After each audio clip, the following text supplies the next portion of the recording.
स्मृतापि तरुणातपं करुणया हरन्ति नृणाम् अभङ्गुरतनुत्वषा वलयिता शतैर्विद्युता कलिन्दगिरिनन्दिनी तटसुरद्रुमालम्बिनी मदीयमतिचुम्बिनी भवतु कापि कादम्बिनी।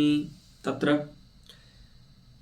रसगङ्गाधरस्य पाठक्रमे द्वितीयानने पाठः प्रवर्तते। यत्र असमालङ्कारस्य निरूपणम् अस्माकं पाठविषयः अस्ति। तत्र मध्ये एव पाठस्य अवसानमासीत्। अद्यतनपाठस्य प्रारम्भः भवति।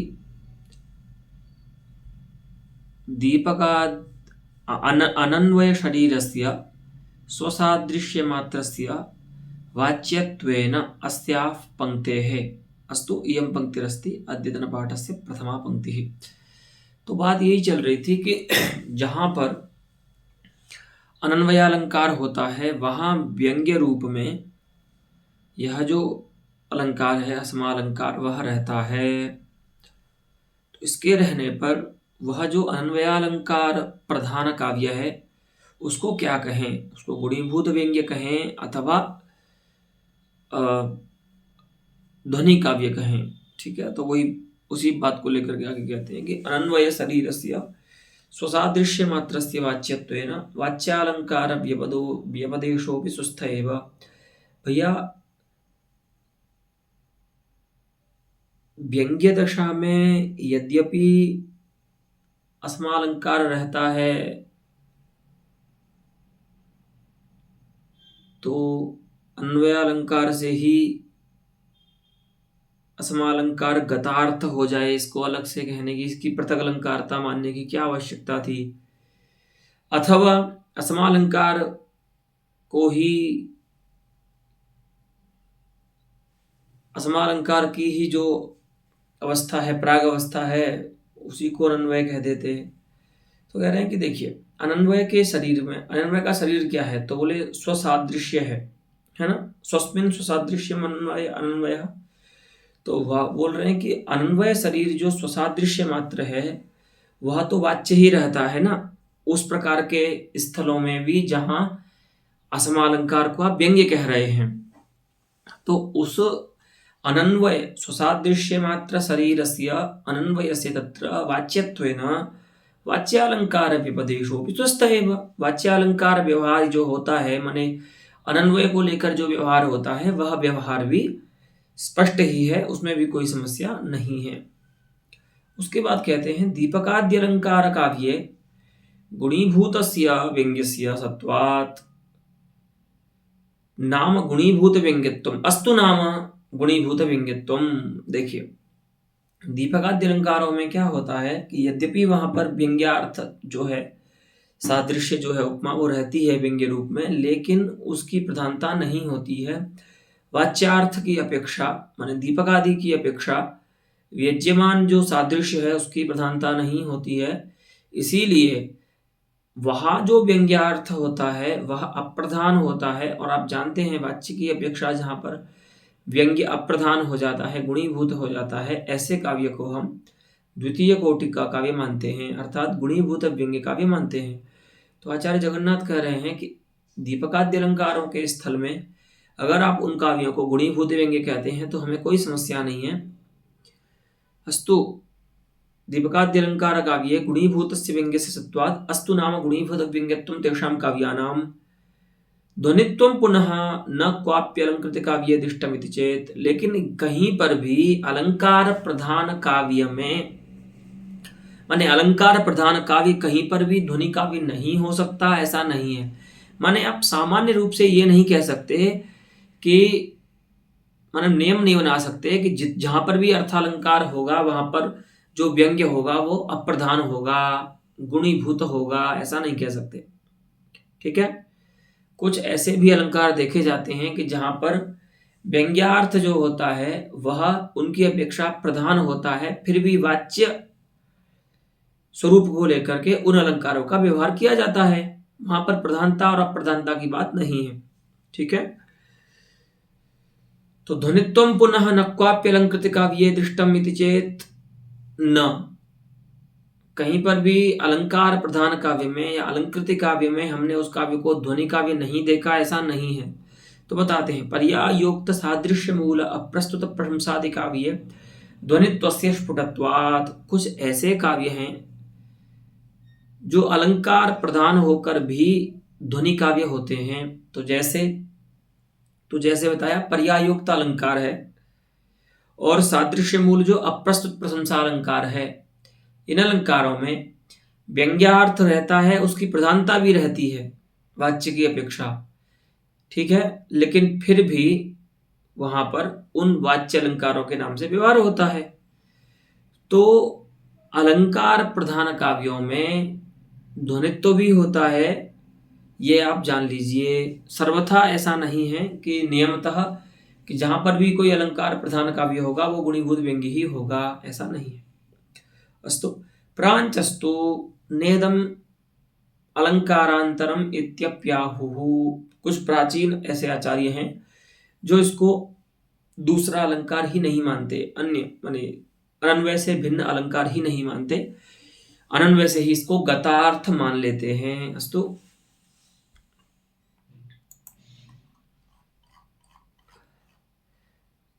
अयम च असमालंकारो व्यज्यमानो यथा। अब देखिए, व्यज्यमान असमालंकार की स्थिति बता रहे हैं, लेकिन ये स्थिति दो प्रकार से जाननी है। एक बार तो ऐसी व्यज्यमानता असमालंकार की जब वो अप्रधान है, माने किसी दूसरे व्यंग्यार्थ का पोषक है, तब तो वो अलंकार कहलाएगा। और जब एक बार ऐसा व्यंग्य होता है वह जब वो स्वयं अलंकार्य होता है, कोई भी अलंकार्यांतर वहां पर उपस्थित नहीं होता है, इसीलिए वो किसी का पोषक नहीं होने के कारण वहां पर अलंकार नहीं होता है, तो ऐसे काव्य को हम असमालंकार ध्वनि कहेंगे, वहां पर असमालंकार नहीं होगा।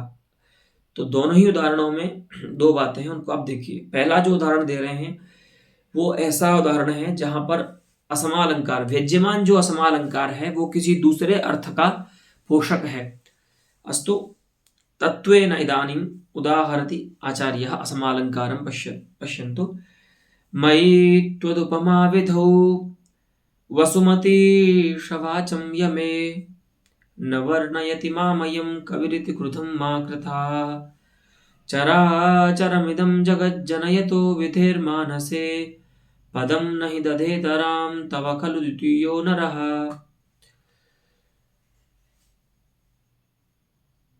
कश्चित् कविः राजानं कञ्चित् कथयति, हे वसुमतीश, हे पृथ्वी के नायक, पृथ्वी के स्वामी, मयि त्वदुपमा विधौ वाचं यमे सति अयं कविः मां न वर्णयति इति वृथाः क्रुधं मा कृथाः।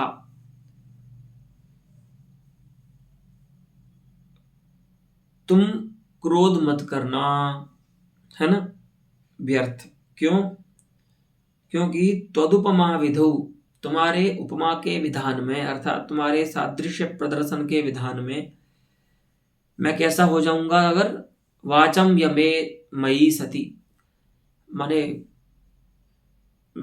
चुप हो जाने पर, है ना, वाचम यमः मौनम, तो मयि वाचम यमे सती, मेरे चुप हो जाने पर तुम क्रोध मत करना मुझ पर कि देखो ये कितना मूर्ख कवि है, मुझ जैसे प्रतापी राजा के यहाँ उपस्थित होने पर मेरा वर्णन नहीं कर रहा है, ऐसा क्रोध मत करना, क्योंकि इसमें मेरी गलती नहीं है कि मैं चुप हो गया हूं। तो बोले किसकी गलती है? तो बताते हैं, चराचरमिदं जगज्जनयतः विधेः मानसे पदं न हि दधेतरां तव खलु द्वितीयो नरः।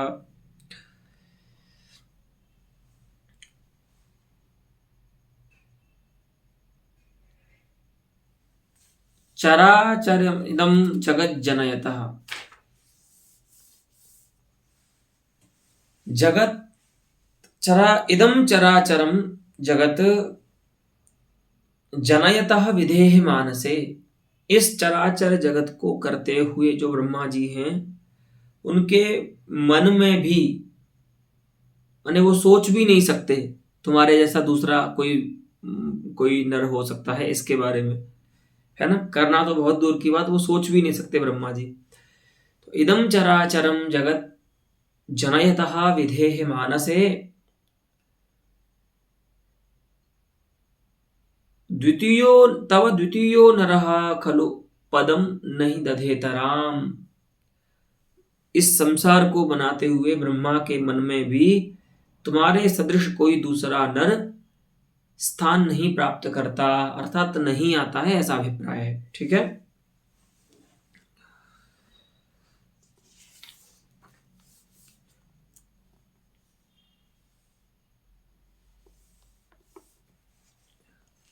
तो अत्र य एतावन्तं समयं विधातुर्मानसं नाधिरूढः सः अग्रेपि मानाभावात् नाधिरोहेत् अतः सर्वथा एव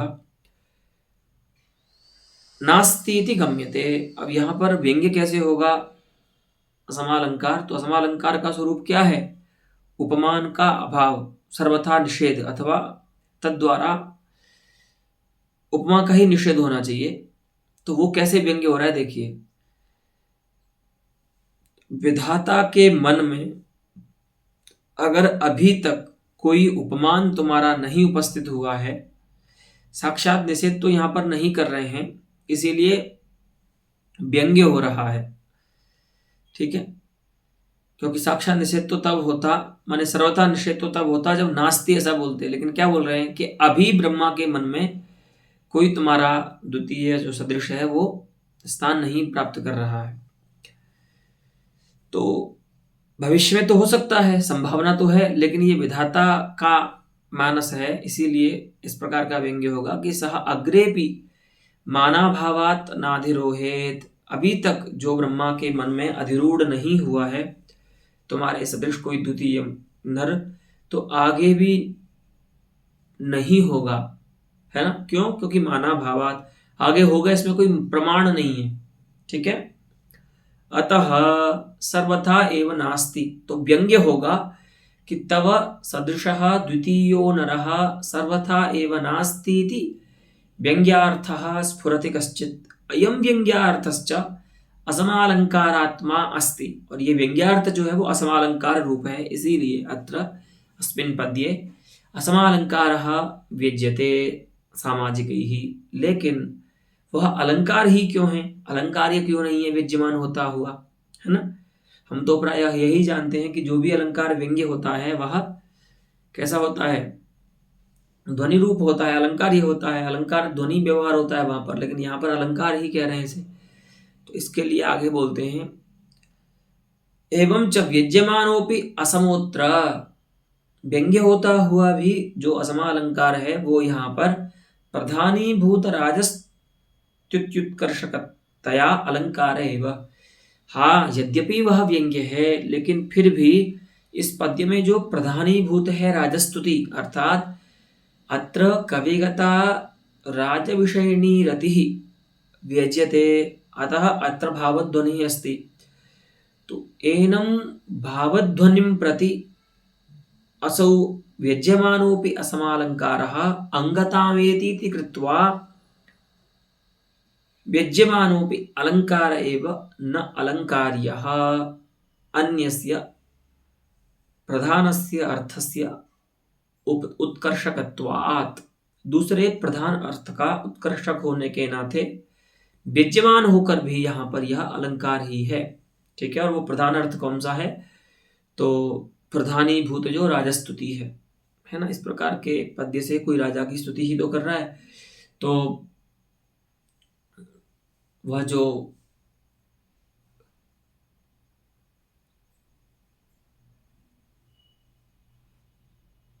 कविगता राजविषयिणी रति है, व्यंग्य जो है वो यहाँ पर वैसे तो राजस्तुति का ही उत्कर्षक मान रहे हैं, तो राजस्तुति तो यहाँ पर वाच्य ही हो रही है, तो वाच्य राजस्तुति का ही इसको हम उत्कर्षक मानेंगे। ठीक है।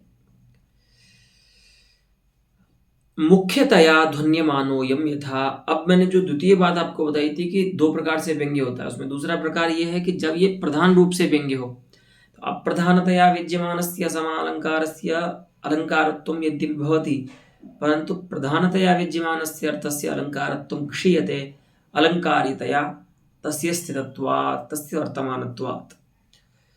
वही कहते हैं मुख्यतया ध्वन्यमानः, अर्थात प्रधानतया प्राधान्येन विद्यमानो यथा।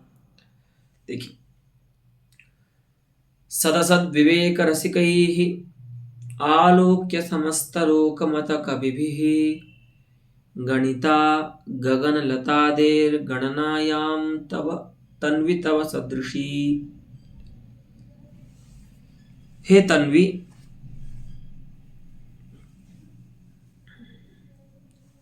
सदसद्विवेक रसिकैः,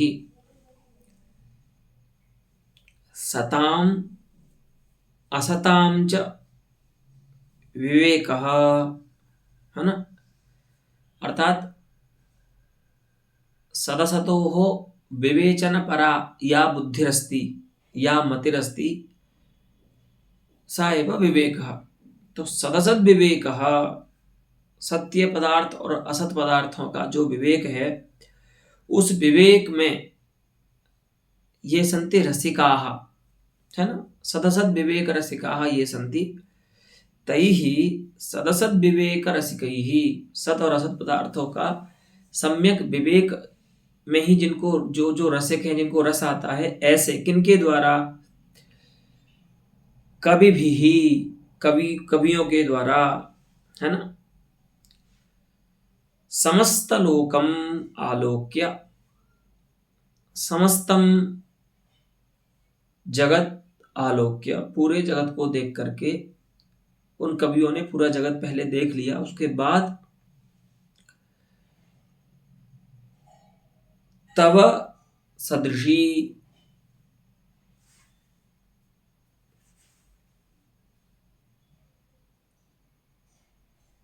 गगन लतादेह गणनायाम गणिता, तुम्हारा जो सादृश्य है, तुम्हारे सदृश जो द्वितीय कोई है, उसको गगन लता आकाश लतादि की कोटि में गिना, अर्थात आकाश लतादि जो पदार्थ हैं उनकी समान जाना।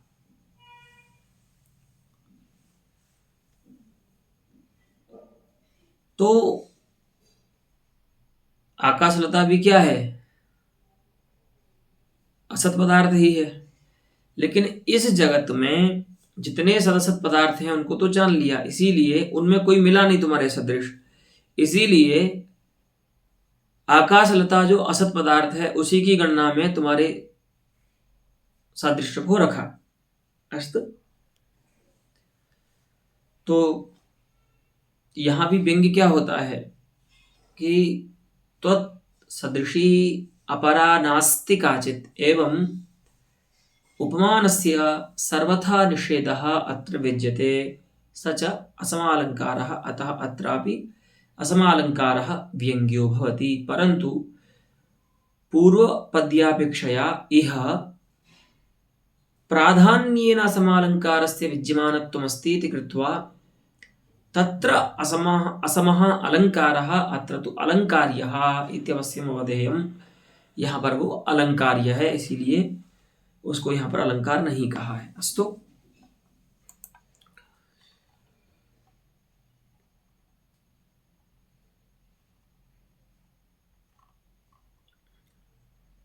अयम क्वचित् उपमानस्य निषेधात् क्वचिच्च साक्षात् उपमायाः एव।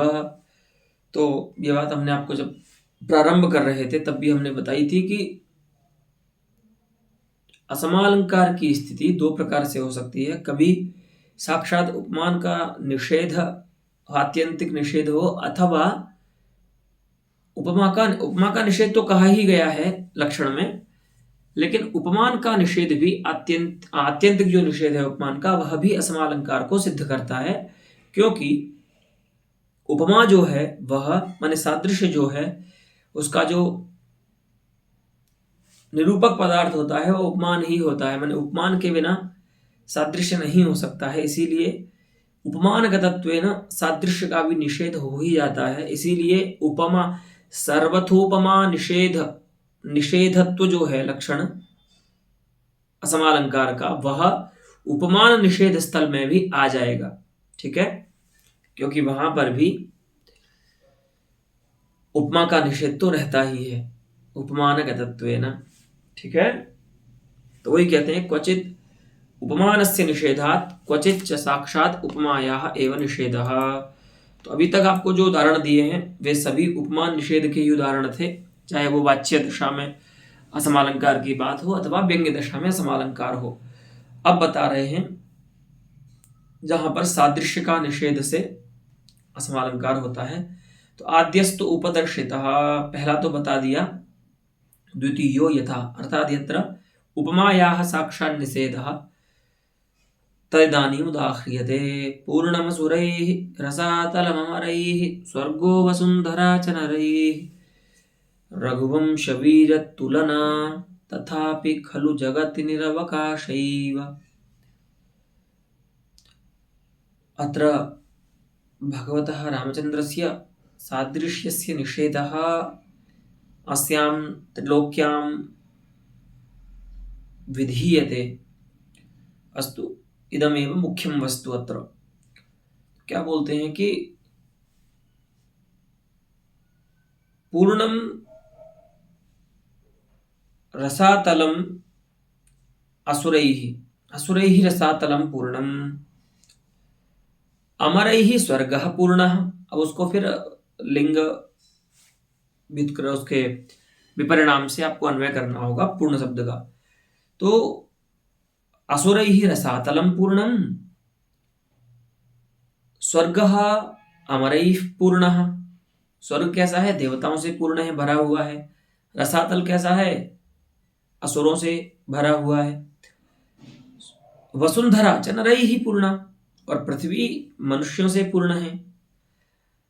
तो इन तीनों लोकों में कोई कमी नहीं है किसी की, कि पृथ्वी पर नर कम है, न्यून हो गए हैं, या स्वर्ग में देवता कम है इसीलिए राम जी की तुलना नहीं मिल रही है, अथवा पाताल में असुर कम हो गए हैं आजकल इसलिए राम, ऐसा नहीं।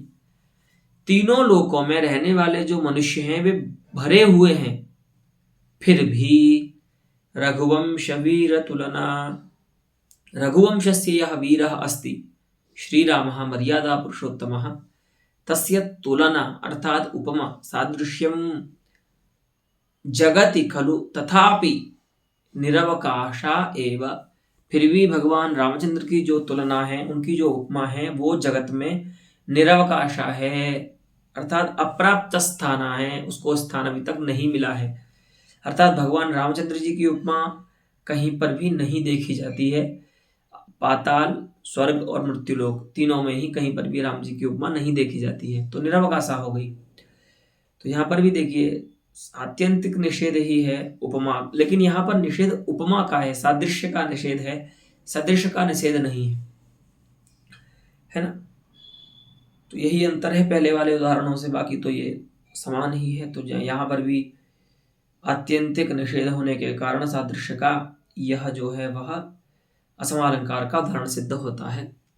एवं पूर्णतया लुप्ततया च अस्यापि यथासंभवं भेदाः उन्नेयाः। हाँ, यतो हि अयमप्यलङ्कारः सादृश्यमूलकः अस्त्यतः सादृश्यमूलके स्वलङ्कारेषु तावन्तः भेदाः सम्भवन्त्येव यावन्तः भेदाः उपमायाम् अस्माभिः दृष्टाः, परन्तु तत्तदा च पूर्ववर्तिभिः आचार्यैः ते भेदाः अलङ्कारान्तरेषु न दर्शिताः, परन्तु आचार्य जगन्नाथः केषुचित् अलङ्कारान्तरेषु उपमातिरिक्तेषु तान् भेदान् प्रादर्शयत्, अन्यत्र च तेषां संभावनां जागरयति। अस्तु, तो कहते हैं कि यहाँ पर भी पूर्णा और लुप्ता इस प्रकार के जो भेद हैं वो आप यथासंभव देख सकते हैं। हम ये नहीं कह रहे कि सारे ही मिल जाएंगे, लेकिन मिल सकते हैं। ते भेदाः स्वयम् उन्नेयाः। अस्तु, एवं अत्रैव रसगंगाधरस्य यः अस्ति असमालंकारस्य प्रकरणं तत् समाप्तं भवति। इतः उदाहरणालंकारस्य प्रारम्भो भवति। सामान्येन निरूपितस्य अर्थस्य सुखप्रतिपत्तये तदेकदेशं निरूप्य तयोः अवयवावयवीभावः उच्यमानः। उदाहरणम। देखिए, ऐसे अवयवावयवी भाव को उदाहरण कहा जाता है जो शाब्द हो, उच्यमान अर्थात शाब्द हो, शब्द से कहा गया हो, और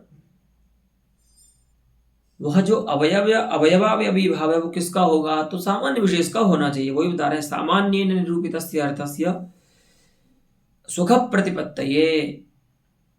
सामान्य रूप से कहे गए अर्थ का सुख बोध हो सके, क्योंकि बहुत बार क्या होता है, कोई बात सामान्य रूप से कह दी जाती है तो अच्छे से समझ में नहीं आती है। इसीलिए आपने देखा होगा प्रायः लोग जब कोई जनरल कोट करते हैं तो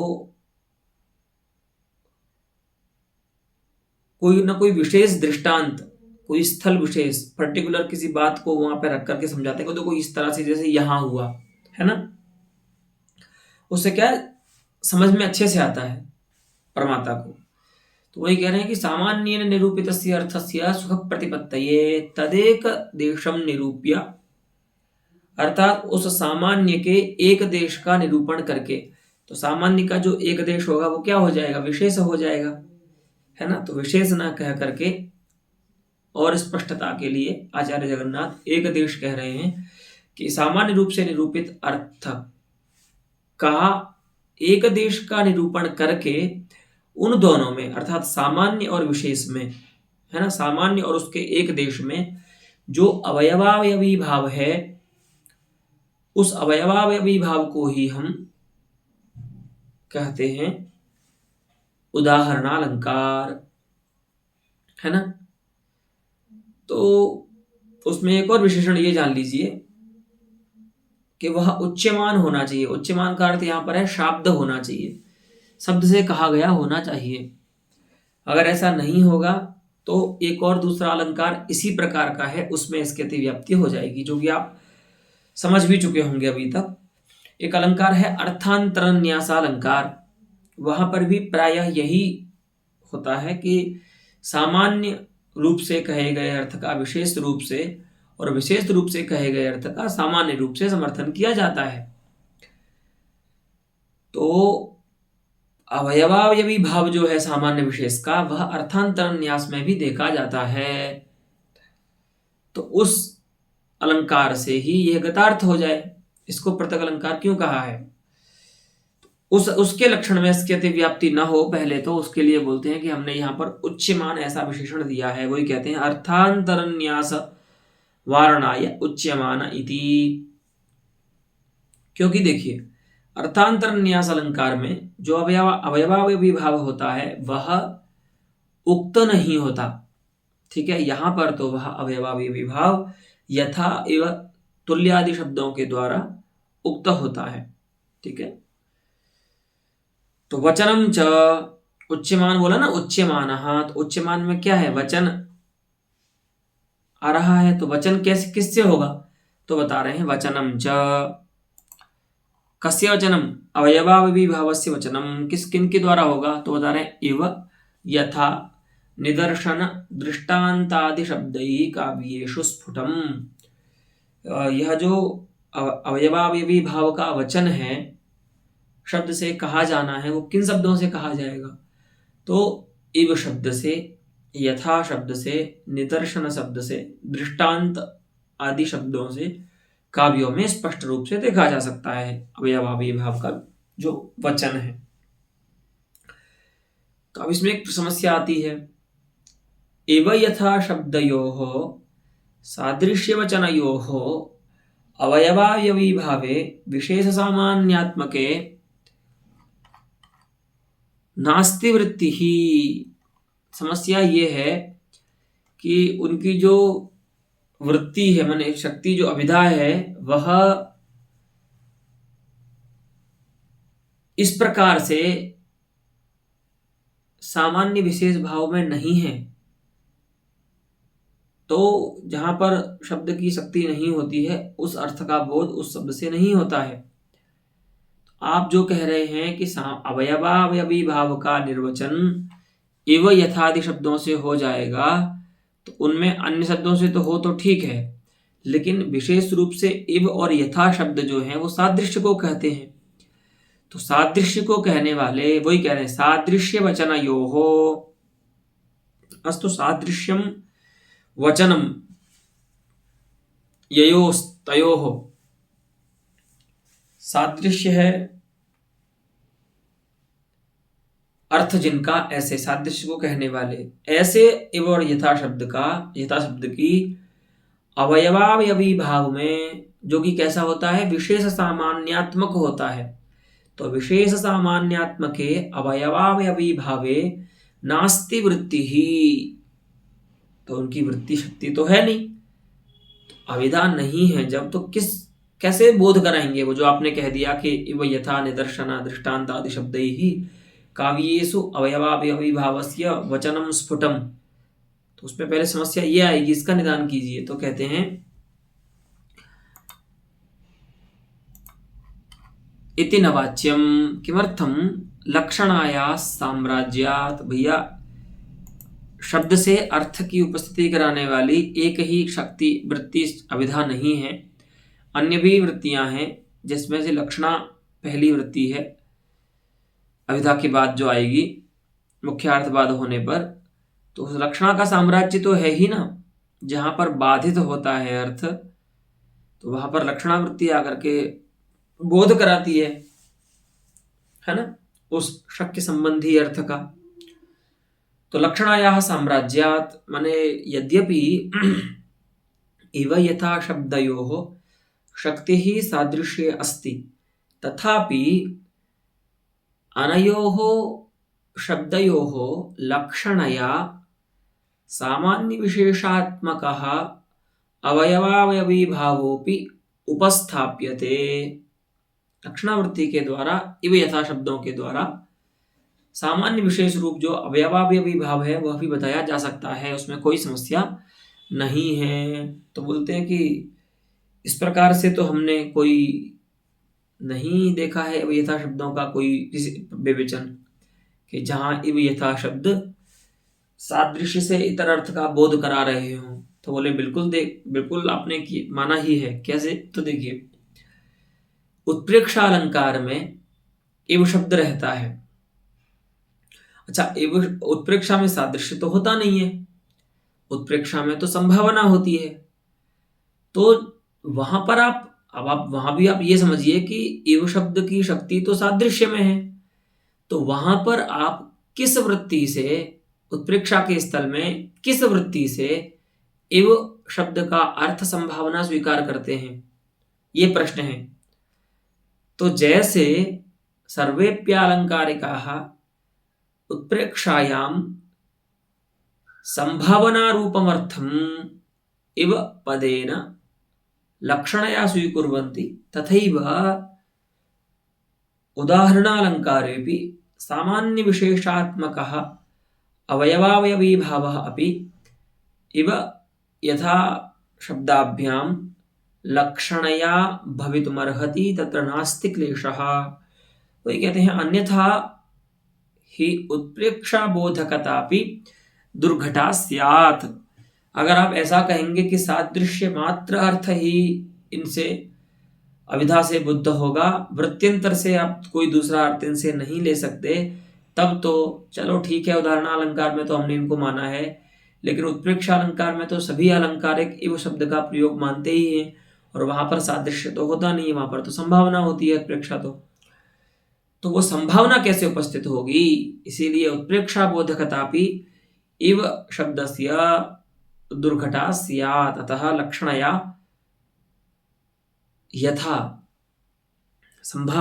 संभावनोपस्थापनम तथैव अवयवावयवी भावस्याप्युपस्थापनम इव यथा शब्दाभ्याम अवश्यम स्वीकार्यम। अस्तु,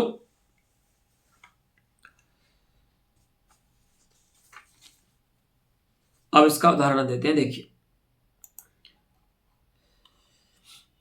अमित गुणोपि पदार्थो दोषेणैकेन निंदितो भवति, निखिल रसायन राजो गन्धेनोग्रेण लसुन इव।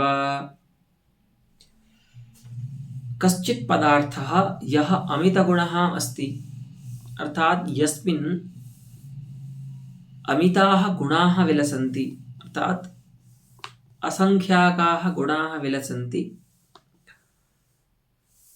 यदि तस्मिन् पदार्थे कश्चित् दोषः आयाति तेन दोषविशेषेणापि सः निन्दितो भवति, यः अमितगुणः अस्ति, है ना। तो अमितगुणस्यापि पदार्थस्य एकेन दोषेण महती निंदा भवति, यथा। तो कैसे, तो बताते हैं, यथा निखिल रसायन राजः, निखिलानि यानि सन्ति रसायनानि औषध विशेषाः, तेषां राजा कः, लशुनः। ठीक है, जितनी भी औषधियां हैं उन सब का राजा कौन है, लहसुन है, गार्लिक है। लेकिन उग्रेण गंधेन अयम सर्वथा सर्वनिंदितो भवति, इतना तीव्र गंध होता है इसमें, दुर्गंध होता है, उग्र होता है वह, कि उसके कारण महती औषध होने पर भी लोग इसको उपादेय नहीं मानते, ज्यादा इसका उपभोग नहीं करते, प्रयोग नहीं करते, है ना। तो यहां देखिए, सामान्य रूप से निरूपित एक अर्थ हुआ, एक जनरल बात है कि बहुत गुण वाला पदार्थ भी एक दोष से निंदित हो जाता है। तो बोले ठीक है, समझ में आ गई, कोई बात नहीं।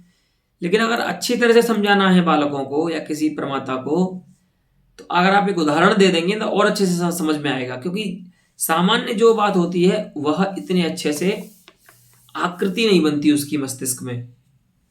अगर उसी बात को अगर उदाहरण दे दिया जाए तो एक आकृति बन जाती है, उससे वो स्थिर हो जाती है मन में।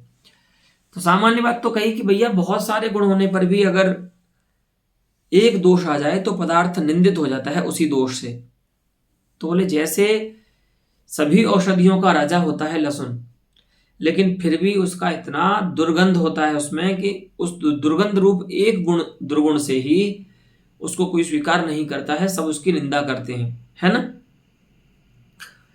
तो अत्र सामान्येन निरूपितः अर्थः अस्ति पूर्वार्धे पद्यस्य, उत्तरार्धे च तस्य एकदेशः निरूपितः अस्ति। तस्यैव सामान्यस्य अर्थस्य, यह पूर्वार्धे सामान्य निरूपितः अर्थः अस्ति, तस्यैव एकदेशः। अब ऐसे बहुत पदार्थ होंगे, उनमें से उसका एक देश बता दिया कि जैसे लहसुन इस प्रकार से सभी औषधियों का राजा होकर भी उग्र गंध के कारण निंदित होता है, उसी प्रकार से उसका एक देश का निरूपण भी कर दिया।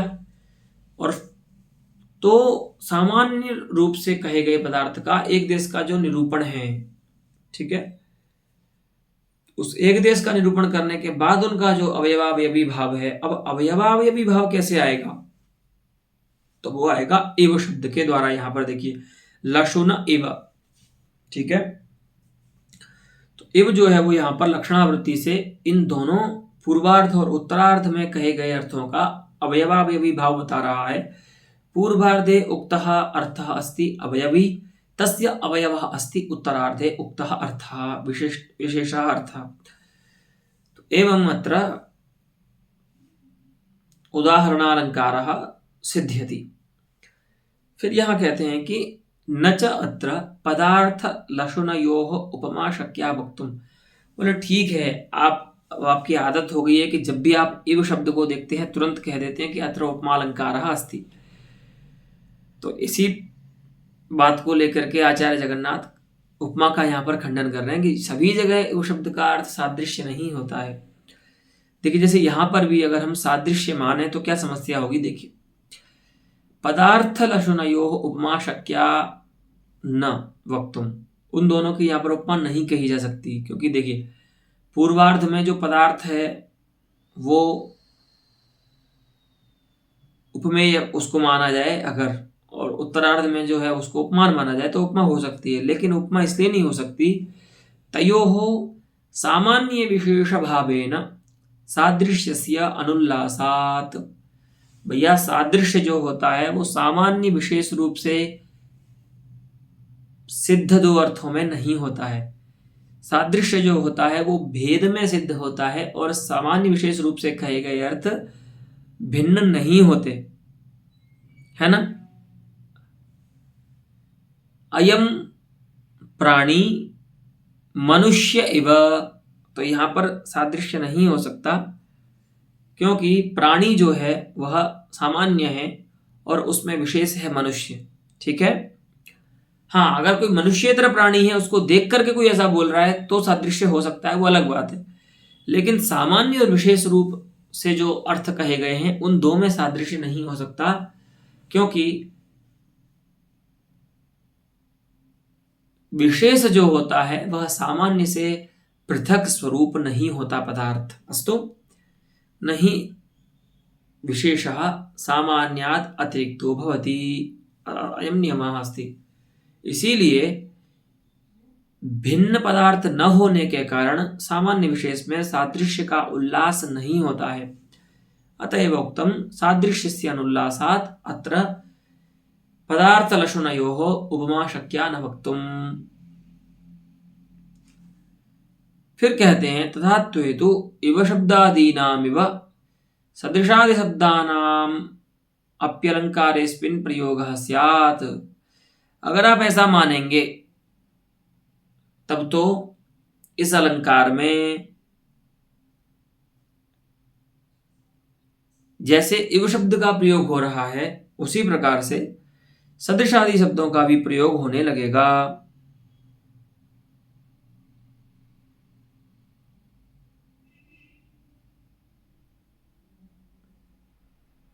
हाँ, इव शब्द का जैसे प्रयोग हुआ वैसे ही